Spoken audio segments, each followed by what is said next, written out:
नमस्ते। Teachers of Bihar के Facebook page पे मैं किरण कुमारी आप लोगों का पुनः स्वागत करती हूँ। सर्वप्रथम मैं क्षमा प्रार्थी हूँ आप लोगों के समक्ष विलंब से उपस्थित होने के लिए। कुछ कार्य ऐसे होते हैं जिन्हें टाला नहीं जा सकता है। खैर, अब हम लोग अपने प्रकरण को आगे बढ़ाने का प्रयास करते हैं। चलिए हम लोग चलते हैं खेल के मैदान में। स्कूल के खेल के मैदान में कितना मजा आएगा। अच्छा, मैदान में जाकर के कभी आपने सोचा है या जाने से पहले कभी आपने सोचा या कभी भी बैठे बैठे सोचा है कि कभी कभी क्या होता है कि हम लोग खेलने जाते हैं, खेलना शुरू नहीं किया, थोड़ा खेले कि अंधेरा हो गया। क्या खेलेंगे?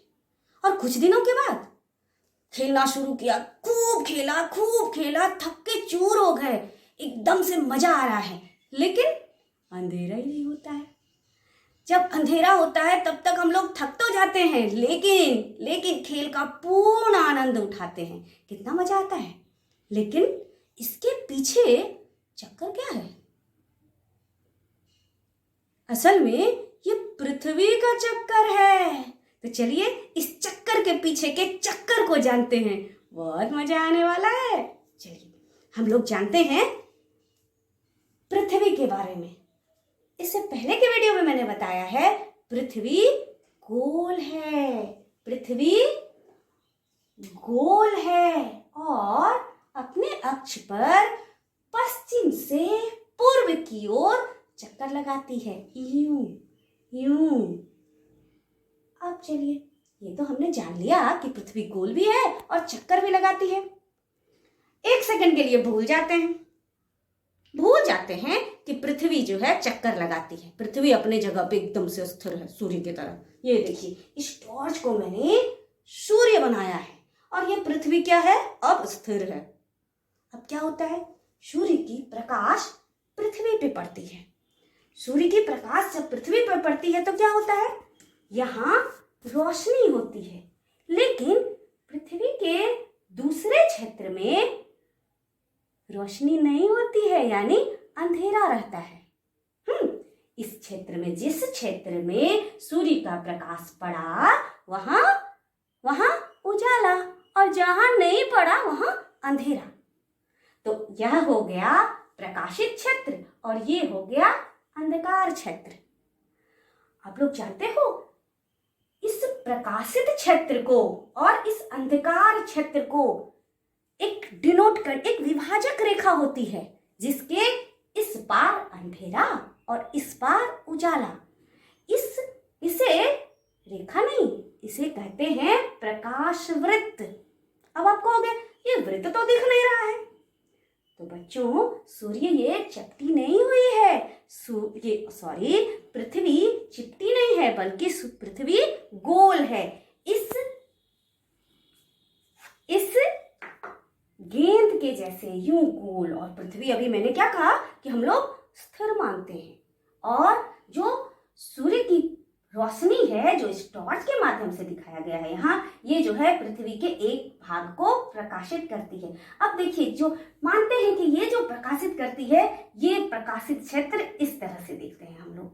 तो ये जो प्रकाशित कर रही है, इस एक क्षेत्र को प्रकाशित कर रही है, और ये इस गोले को प्रकाशित कर रही है। इसीलिए ये रेखा नहीं होकर के वृत्त है। ये वृत्त देख रहे हो आप, ये वृत्त। तो इसी वजह से इसको हम लोग क्या कहते हैं? इसको हम लोग कहते हैं प्रकाश वृत्त। प्रकाश वृत्त, समझ गए? अब प्रकाश वृत्त के बाद क्या देखते हैं कि जो प्रकाश वृत्त का क्षेत्र हुआ प्रकाशित, और उसके आगे का क्षेत्र जो हुआ, प्रकाश वृत्त से आगे का क्षेत्र अंधकार क्षेत्र हो गया। अब क्या हुआ कि अब इस क्षेत्र में अगर पृथ्वी नहीं घूमती है तो इस क्षेत्र में हमेशा प्रकाश है, हमेशा दिन है, और इस क्षेत्र में हमेशा रात है। क्या कोई क्षेत्र पृथ्वी का ऐसा है जहां केवल दिन है, जहां केवल रात है? समय का अंतर हो सकता है, लेकिन जहां कभी न कभी दिन होता है पृथ्वी पे, वहां फिर रात होती है। इसलिए होती है कि हमारी पृथ्वी घूम रही है। किस तरह से घूम रही है? इस तरह से घूम रही है। इस तरह से घूम रही है, इस तरह से घूम रही है, घूम रही है, घूम रही है। और इस घूमने के कारण क्या हुआ कि जो जो प्रकाश वृत्त का अंधकार क्षेत्र था, अब वह प्रकाश क्षेत्र में आ गया। जो प्रकाश क्षेत्र में था वो अंधकार क्षेत्र में 24 घंटे में एक बार इस तरह से परिवर्तन होता रहता है। तो अब हम लोग जान चुके हैं कि हमारी पृथ्वी घूमती है और घूमने की वजह से दिन और रात होता है। तो ये घूर्णन गति ही है जिसे हम लोग दैनिक गति भी कहते हैं, क्योंकि इसी की वजह से दिन और रात होती है। चलो, इतना तो तय हो गया। अब देखते हैं कि ये प्रकाश वृत्त कहाँ से गुजर रही है? पृथ्वी के बीचों बीच, यानी ये आधे क्षेत्र को काट रही है, बीचों बीच। तो ये प्रकाश वृत्त जो है पृथ्वी को दो भागों में विभाजित करती है, प्रकाशित क्षेत्र और अप्रकाशित क्षेत्र। प्रकाशित क्षेत्र में दिन होता है और अप्रकाशित क्षेत्र में रात होती है। और जो बात यहाँ गौर करने की है कि ये प्रकाश वृत्त जो है पूरे बीचों बीच से गुजर रही है। तब होना क्या चाहिए कि दिन, और चूंकि ये बीचों बीच से काट रही है तो होना क्या चाहिए कि हर जगह दिन और रात बराबर होनी चाहिए। जैसे 12 घंटे का अगर दिन होता है तो 12 घंटे की रात भी होनी चाहिए। देख लो, यहाँ से यहाँ तक हर जगह। लेकिन अभी जो विचारणीय बिंदु है कि ऐसा होता नहीं है। अभी हम लोगों ने बात की ना कि कभी तो खेल का समय इतना छोटा और कभी इतना बड़ा। तो इसी को तो जानना है कि ऐसा क्यों होता है। जब ये प्रकाश वृत्त बीचों बीच गई फिर भी ऐसा होता है। तो ऐसा इसलिए होता है कि इससे पहले हमने जाना कि हमारी पृथ्वी अपने अक्ष पे 23.5 डिग्री झुकी हुई है। चलो इसे ऐसे समझते हैं। ये मेरा चेहरा देख रहे हो? मान लो कि ये पृथ्वी है। मान लेते हैं ये नाक से ऊपर वाला क्षेत्र जो है ये उत्तरी गोलार्ध है और नाक के नीचे वाला क्षेत्र जो है दक्षिणी गोलार्ध है। ये जो सिर है ना ये उत्तरी ध्रुव है और ये चीन जो है ना ये दक्षिणी ध्रुव है।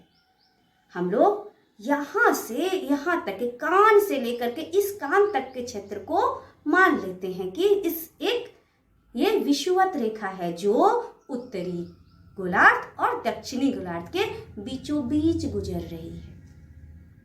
समझ गए? फिर एक बार, ये उत्तरी गोलार्ध है, ये दक्षिणी गोलार्ध है, ये उत्तरी ध्रुव है, ये दक्षिणी ध्रुव है और यहाँ से यहाँ तक वाली जो रेखा है वह विषुवत रेखा है। इसे और भी अच्छे से समझने के लिए एक कृत्रिम वातावरण तैयार करना होगा और इसके लिए हम अपनी बत्ती बुझाते हैं। जैसा कि मैंने बताया था, ये मेरा जो चेहरा है वो पृथ्वी है और ये सूर्य की प्रकाश आ रही है। और आप देख सकते हो कि ये, फिर से मैं बता दूं, ये उत्तरी गोलार्ध है। नाक से ऊपर उत्तरी गोलार्ध, नाक के नीचे दक्षिणी गोलार्ध और ये जो सर है ना वो उत्तरी ध्रुव और ये जो चीन है ये दक्षिणी ध्रुव।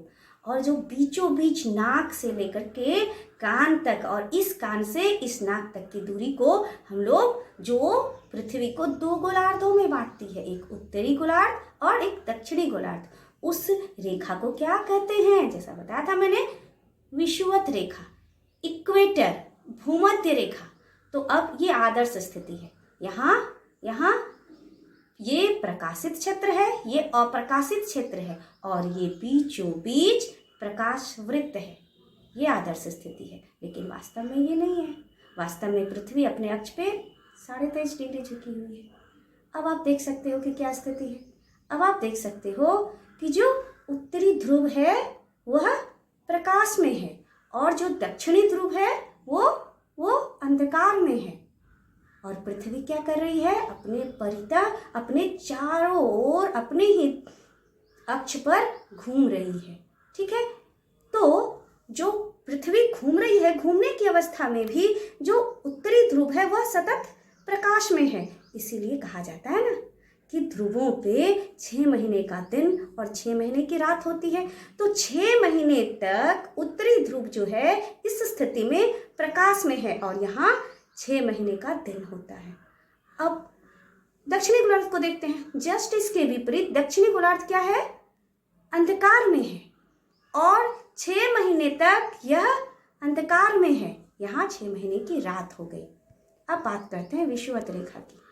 देखो, ध्यान से देखो, जब ये आदर्श स्थिति होती है तब भी विषुवत रेखा यहाँ से इसकी दूरी समान रहती है, और जब पृथ्वी झुकी हुई है वास्तविक अवस्था में भी यह यहाँ से यहाँ तक प्रकाश में प्रकाशित है। इसका मतलब यहाँ जो विषुवत रेखा है उस पर कोई फर्क नहीं पड़ता। वहाँ 12 घंटे का दिन और 12 घंटे की रात होती है, क्योंकि इसे प्रकाश वृत्त जो है हमेशा आधे आधे में बांटता है। तो जो देश विषुवत रेखा पे आएंगे, जैसे कांगो, ये सब हमेशा के लिए यहाँ पे दिन और रात बराबर होगी। लेकिन जब उत्तरी गोलार्ध का कोई क्षेत्र होगा, जैसे कि भारत, तो वहाँ इस स्थिति में जबकि उत्तरी गोलार्ध सूर्य के समीप है, दिन बड़ा होगा, और ऑस्ट्रेलिया जो दक्षिणी गोलार्ध में है वहाँ दिन छोटा होगा।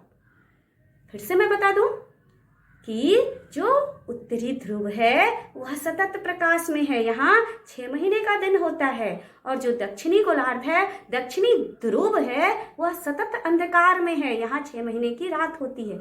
जो विषुवत रेखा है वह, उस पर कोई फर्क नहीं पड़ता है, वह लगातार 6 महीने, लगातार 12 घंटे का दिन और 12 घंटे की रात होती है। और देखो, ये देखो, यहाँ दिन बड़ा हो रहा है और रातें छोटी हो रही है। यहाँ रातें छोटी हो रही है, यहाँ दिन छोटा हो रहा है और रातें बड़ी हो रही है। इसका मतलब उत्तरी गोलार्ध में दिन बड़ा होता है और दक्षिणी गोलार्ध में इस अवस्था में दिन छोटा होता है। चलिए अब दूसरी अवस्था की ओर चलते हैं। हमने देखा कि किस तरह से पृथ्वी जो है उत्तरी गोलार्ध और दक्षिणी गोलार्ध में दिन की क्या अवस्थाएं होती है। अब हम लोग जानते हैं कि पृथ्वी अपने अक्ष पर ही नहीं बल्कि सूर्य के परितः भी घूम रही है, नाच रही है, और ठीक 6 महीने के बाद स्थिति विपरीत होती है, कुछ इस तरह की होती है। चलो देखने का प्रयास करते हैं। अब आप लोग देख रहे हो कि जो दक्षिणी गोलार्ध, जिसे मैंने अपने चिन्ह को बताया था, वह प्रकाशित भाग है, और जो उत्तरी गोलार्ध है, उत्तरी ध्रुव वह क्या है? अंधकार क्षेत्र में है। चूंकि दक्षिणी ध्रुव जो है सतत प्रकाश में है, तो यहाँ 6 महीने का दिन होगा, और यहाँ ये प्रकाश में नहीं होने की वजह से यहाँ 6 महीने की रात होगी। और विषुवत रेखा पे तो वही होगा, 12 घंटे का दिन और 12 घंटे की रात। और अब ऑस्ट्रेलिया में दिन बड़ा होगा और भारत में दिन छोटा होगा। चलिए, कैसा लगा? अब हम लोग अच्छी तरह से जान चुके हैं सूर्य और पृथ्वी की इस अवस्था को। अभी तक हमने जाना कि जो पृथ्वी है केवल अपने अक्ष पे ऐसे नहीं घूम रही है, बल्कि ये सूर्य के परितः भी ऐसे घूम रही है, ऐसे इस तरह से घूम रही है। इस घूर्णन को परिक्रमण गति कहते हैं। परिक्रमण गति। अच्छा, बचपन में कभी खेला है तुम लोगों ने? गोल गोल रानी, कितना कितना पानी। उसमें क्या होता है कि बीच में रानी होती है और सारे बच्चे हाथ में हाथ जोड़ करके चारों ओर उसके घूमते हैं। वह पथ होता है, लेकिन वह गोल पथ होता है। यहाँ का पथ गोल नहीं होकर के अंडाकार है। और इस परिक्रमण गति के कारण क्या क्या होता है ये भी जानना मजेदार है, लेकिन इसे जानने के लिए तुम्हें एक कहानी सुननी पड़ेगी। ये कहानी है बुद्धिमती नाम की एक लड़की की। वह जो है एक दिन बगीचा में घूम रही थी। अचानक से एक आवाज आती है, हा हा हा हा हा हा। अरे, ये आवाज कहाँ से आ रही है? बुद्धिमती चौंकती है और वो दौड़ के जाती है, तो वहां एक विशाल व्यक्ति खड़ा था। उसने पूछा, आप कौन हो? उसने कहा, मैं जादूगर हूं। तो बुद्धिमती ने कहा, आपका नाम क्या है जादूगर अंकल? तो उसने कहा, मेरा नाम प्रकृति जादूगर है। बुद्धिमती ने कहा, आप क्या जादू करते हो? प्रकृति जादूगर ने कहा, मैं दिवस जादू करता हूं। फिर बुद्धिमती ने कहा, ये दिवस जादू क्या होता है? फिर जादूगर ने कहा, मैं 21 मार्च को और 23 सितंबर को जादू से दिन और रात को बराबर कर देता हूं। और तुम्हें पता है, मैं 21 जून और 23 दिसंबर को भी जादू करता हूं। 21 जून को दिन को हमारे देश में बड़ा कर देता हूं और रात को छोटा कर देता हूं। कब? जादूगर ने कहा, 22 दिसंबर को। इस पर बुद्धिमती सोचने लगी और उसने कहा, जादूगर अंकल, मैं इस रहस्य को बता दूंगी, मैं आपके जादू के रहस्य को बता दूंगी। उसने कहा, कैसे बताओगी? प्रयास करूं? जादूगर ने कहा, हाँ कर सकती हूँ।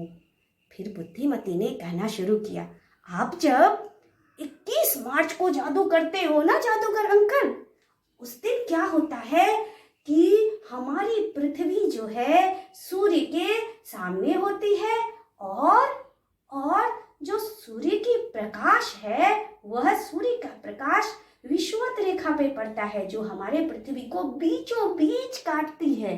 और इस वजह से सूर्य का प्रकाश बराबर बराबर दोनों गोलार्धों में पड़ता है और इस वजह से दिन और रात की लंबाई एकदम से बराबर होती है। और आपको पता है इसकी वजह से क्या होता है? तापमान भी बराबर होता है, मौसम भी साम्य होता है और विषुवत रेखा चूंकि बीचों बीच गुजरती है तो दिन रात तो बराबर होता ही है अंकल, मौसम भी साम्य होता है। इस वजह से आपको पता है इसे क्या कहा जाता है? वसंत विषुव। हाँ, 21 मार्च को तो वसंत विषुव कहा जाता है और इस दिन और रात बराबर होती है। चलिए मैं आपके दूसरे जादू को बताती हूँ। दूसरे दिन आप क्या जादू करते हो? 21 जून को उत्तरी गोलार्ध में बड़ा दिन कर देते हो ना। मैं बताती हूँ। अब क्या होता है, जैसे ही पृथ्वी 21 मार्च के बाद चलना शुरू करती है, इस पथ पे उसकी किरणें उत्तरायण होने लगती है और जो सूर्य की किरणें हैं वो कर्क रेखा पे पड़ती है। कर्क रेखा क्या होती है बताऊं? कर्क रेखा, जब हम लोग कितकित खेलते हैं ना, ऐसे घर बनाते हैं। एक घर बनाया, दूसरा घर बनाया, तीसरा घर बनाया, चौथा घर बनाया और ये सारे घर आपस में नहीं मिलते हैं। इसी तरह से जो विषुवत रेखा है ना, उसी के समानांतर 23.5 डिग्री पे एक रेखा, काल्पनिक रेखा खींची गई है। इसे उत्तरी गोलार्ध में कर्क रेखा कहते हैं और दक्षिणी गोलार्ध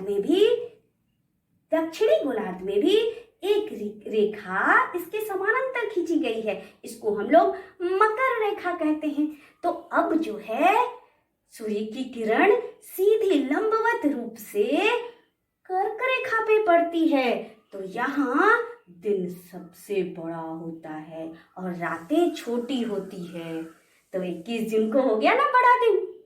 अब क्या होता है कि सूर्य की प्रकाश धीरे धीरे फिर से विषुवत रेखा पे पड़ती है और तब जब तीसरा जादू 23 सितंबर को होता है ना, आप करते हो ना, उस दिन क्या होता है कि सूर्य की लंबवत किरणें फिर से पड़ने लगती है हमारे विषुवत रेखा पे और दिन और रात बराबर हो जाती है। जैसे यहाँ कर्क रेखा पे पड़ने से क्या हुआ कि दिन बड़ा हो गया, तापमान अधिक बढ़ गया, किसमें? कि उत्तरी गोलार्ध में, और मौसम हो गया गर्म। हमारे भारत में गर्मी होती है और ऑस्ट्रेलिया में ठंडी होती है। अब मौसम साम्य हो गया। अब पृथ्वी पे के हर एक क्षेत्र पे तापमान का विभाजन समान होता है, जिसके कारण इसको शरद विषुव कहते हैं। अब फिर से पृथ्वी गति करती है, आगे बढ़ती है और इस क्रम में सूर्य का प्रकाश सूर्य की किरणें मकर रेखा पे पड़ती है और मकर रेखा पे पड़ने के कारण अब जो प्रकाशित भाग है वह लंबवत रूप से इस पे सूर्य की किरण पड़ने के कारण प्रकाशित भाग बन जाता है हमारा दक्षिणी गोलार्ध। और यहाँ गर्मी होने लगती है और यहाँ 22 दिसंबर को सबसे बड़ा दिन होता है और गर्मी का मौसम बन जाता है। गर्मी का मौसम बन जाता है दक्षिणी गोलार्ध में और ठंड का मौसम बन जाता है हमारे उत्तरी गोलार्ध में। तो इस परिक्रमण गति को हम लोग वार्षिक गति भी कहते हैं। वार्षिक गति इसलिए कहते हैं कि ये पूरे परिक्रमण में लगभग 365 दिन लगता है और 365 दिन का एक वर्ष होता है और इसके साथ साथ ऋतु परिवर्तन भी होता है।